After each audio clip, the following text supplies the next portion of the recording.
pessoa que nos escreve lá da Bahia, que pede para não ser identificada, me conta, né, uma história. Ela é casada há 7 anos e há 5 meses atrás, ou seja, em janeiro deste ano, ela descobriu que o marido a traía com uma outra mulher. E que inclusive já tem um filho e 9 meses. Ela também tem 2 filhos com ele e sempre foi uma boa esposa, trabalha, cuida muito dele. Só que por causa dessa traição, ela se sente desorientada, sem saber se deve continuar casada. Ela deseja lutar pelo casamento, mas não sabe por onde começar. É possível Deus tocar o coração do meu marido para que ele volte a me respeitar como esposa? Ele é caminhoneiro, temos 34 anos de idade e a pessoa com quem ele está se relacionando tem 20 anos e mora em Pernambuco. Eu continuo morando na Bahia. Estou muito magoada com essa situação e temo não ser feliz mais nessa vida. O que eu posso fazer, padre? Bem, toda vez que nós temos que nós passamos por um processo de traição, o primeiro passo é, de alguma maneira, tentar encontrar, né, alguma coisa dentro de nós que nos dê motivo para querer perdoar.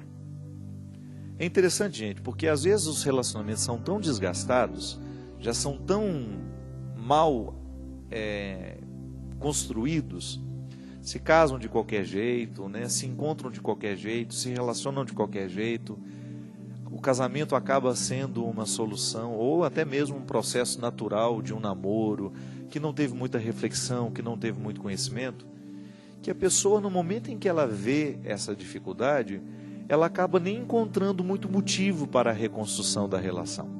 Então o primeiro passo é aí, é você identificar se esse relacionamento com esse marido deixou em você motivos para um recomeço. Esse motivo nós chamamos de amor. Eu não tenho dúvida de que toda pessoa que ama de verdade, tem a possibilidade, num determinado momento, trair o amor que ama. Eu acho que definitivamente, eu não sou adepto dessa visão do amor romântico, do felizes para sempre, que quem ama não trai, que quem ama pode acontecer. Acho que a fraqueza humana, ela está no coração. Às vezes, e a gente precisa identificar que às vezes você tem infidelidade matrimonial que nem envolveu o sentimento. Por razões que desconhecemos, porque são muitas, né? Isso é uma gama de possibilidades muito grande nos dias de hoje. Às vezes houve apenas um envolvimento sexual. A pessoa teve um envolvimento sexual com uma outra, já se arrependeu até mesmo no momento em que estava tendo, porque viu que era vazio. E ali, uma infidelidade física que não teve envolvimento afetivo. É ruim, vai fazer sofrer quem foi traído, vai, e não faz sofrer só quem foi traído não, viu? A pessoa, quando é honesta, quando ela tem caráter, ela também fica machucada por causa da traição.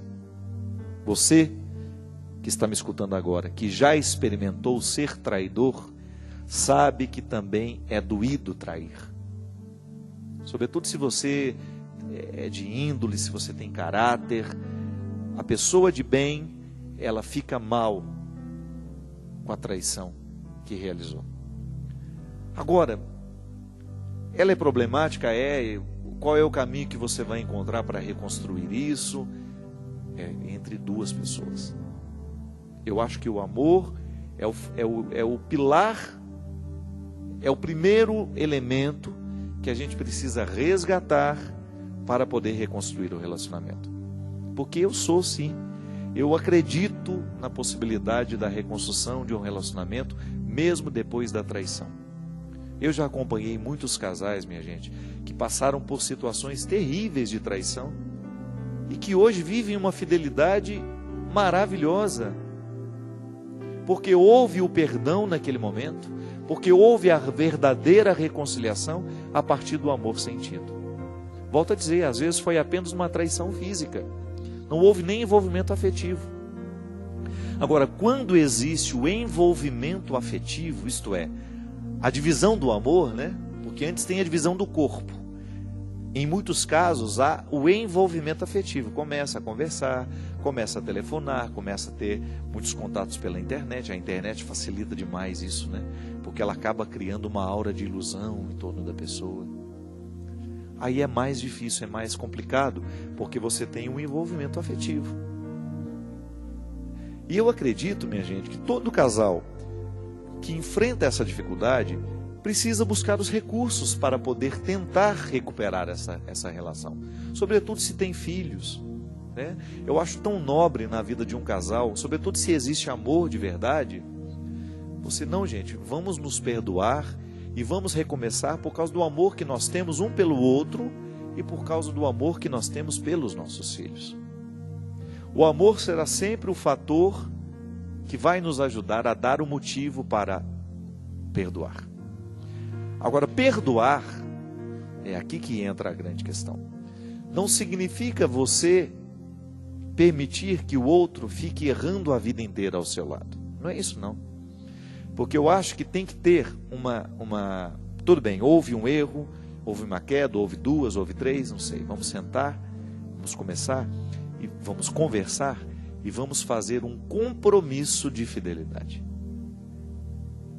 É até interessante, né? Uma vez eu acompanhei um casal de amigos que viveu uma infidelidade. E aquilo foi altamente destruidor para os dois, porque os dois ficaram muito machucados. A que foi traída e o traidor. E eu conhecia um pouco da história deles, e eu sabia que existia amor ali. Que o que aconteceu foi um acidente de percurso. Eu falei para eles, né? Vocês têm Deus na vida de vocês, isso já é importante demais. Então volte lá na igreja que vocês se casaram, sabe? Naquele lugar onde vocês juraram o amor eterno, e refaçam ali as promessas do matrimônio. Eu acho que rezar o casamento todos os dias é importante. Rezar o compromisso assumido é importante. Sabe, minha gente, eu estou cada vez mais convencido de que as pessoas que não têm Deus em suas vidas, elas sofrem muito mais. Porque Deus, quando Ele participa da nossa vida de uma maneira, sim, né? Quando eu vivo naturalmente a minha experiência de fé, Deus é o meu motivo para a superação o tempo todo. Eu acredito que Deus me chama o tempo todo para ser um homem melhor. O casal acredita que Deus o chama o tempo todo para ser um casal melhor, para ser um melhor marido, para ser uma melhor esposa, para ser um melhor pai, uma melhor mãe. É o elemento da fé. É a fé fazendo efeito em nós. Então volte lá na igreja em que vocês se casaram e refaçam os compromissos nupciais. Você em casa, você pode fazer isso todos os dias antes de dormir, né? Fazer disso até um ato romântico. Rezar de maneira romântica, né? É você voltar a prometer à sua esposa diante de Deus que você quer ser fiel a ela, que você quer respeitá-la, que você quer amá-la. A esposa a mesma coisa. À medida que tem filho, traga o filho de vez em quando para essa oração, para rezar com vocês, para ele perceber que vocês estão comprometidos em fazer um lar ser mais feliz. Às vezes, minha gente, uma atitude como essa modifica até o comportamento do filho. Trazer Deus para o centro da nossa casa, trazer Deus para o centro da nossa vida, sem Ele é muito mais difícil. Sabe? E é interessante como na correria do nosso dia a dia, nós podemos nos esquecer dessa fidelidade, nós podemos nos esquecer de renovar o nosso compromisso. A gente nivelar por baixo a nossa casa, né? Ou nivelar por baixo o nosso relacionamento. É tão triste quando você percebe que as pessoas estão niveladas por baixo, que a família está vivendo de qualquer jeito. Então, minha filha, viver essa reconciliação é possível? Mas sem Deus, ela vai ser muito mais difícil, porque é Deus que vai lhe dar essa coragem de amar o seu marido no momento da fraqueza dele, e a mesma coisa para o marido. É Deus quem vai dar a ele a capacidade de reconhecer o erro e reassumir com você um compromisso de fidelidade. Porque fidelidade não é uma realidade que se vive apenas de um lado. Não é só o marido que vai ser fiel. A fidelidade pede a resposta. Então a esposa precisa estar comprometida com essa fidelidade. É mútuo. O compromisso, ele é mútuo. Ele une, ele entrelaça. E aí, essa fidelidade vale para tudo que nós vamos fazer na vida. Se eu não for fiel à minha vida de padre, àquilo que eu prometi, diante de Deus e diante do bispo Dom Taveira que me ordenou, diante da comunidade que presenciou a minha ordenação, se eu não renovo todos os dias o meu compromisso de fidelidade com aquilo que é o meu sacerdócio, eu corro o risco de me desprender, de esquecer o compromisso assumido e de me nivelar por baixo. Agora, só que quando eu me nivelo por baixo, quando eu já não acredito mais na possibilidade de fazer um esforço para ser melhor padre, ou quando eu já não acredito mais naquilo que eu prometi, quando eu negligencio o tempo todo as promessas assumidas, eu estou criando uma infelicidade interior. Volto a dizer, a traição fere antes de qualquer coisa, é o traidor. E se não fere agora, mais cedo ou mais tarde, você vai sentir a consequência, como se fosse um castigo, né? Deus não castiga ninguém, não. Eu não tenho dúvida disso. Eu acredito piamente na misericórdia de Deus. Eu acho que Deus é incapaz de ter qualquer gesto de punição com quem quer que seja, por pior que seja a pessoa. O que vai acontecer é que as nossas escolhas, muitas vezes, por serem equivocadas e erradas, elas acabam gerando uma espécie de castigo que nos vem naturalmente ao coração e que a gente vai amargar mais cedo ou mais tarde. Porque a traição gera consequências, né? Muito triste você, por exemplo, ver o seu filho se perdendo na vida. Às vezes ele se envolveu com drogas aos 16 anos, 17, mas a separação foi lá quando ele tinha 5. Qual que é a culpa? Eu não gosto de falar de culpa. Qual é a responsabilidade que um pai que saiu de casa, por exemplo, que abandonou a mulher com os filhos, tem sobre aquele filho que 10 anos depois da sua retirada de casa, ter caído nas drogas? Não sei. Pode ser que se o pai estivesse lá dentro, o filho teria caído nas drogas do mesmo jeito? Não sei.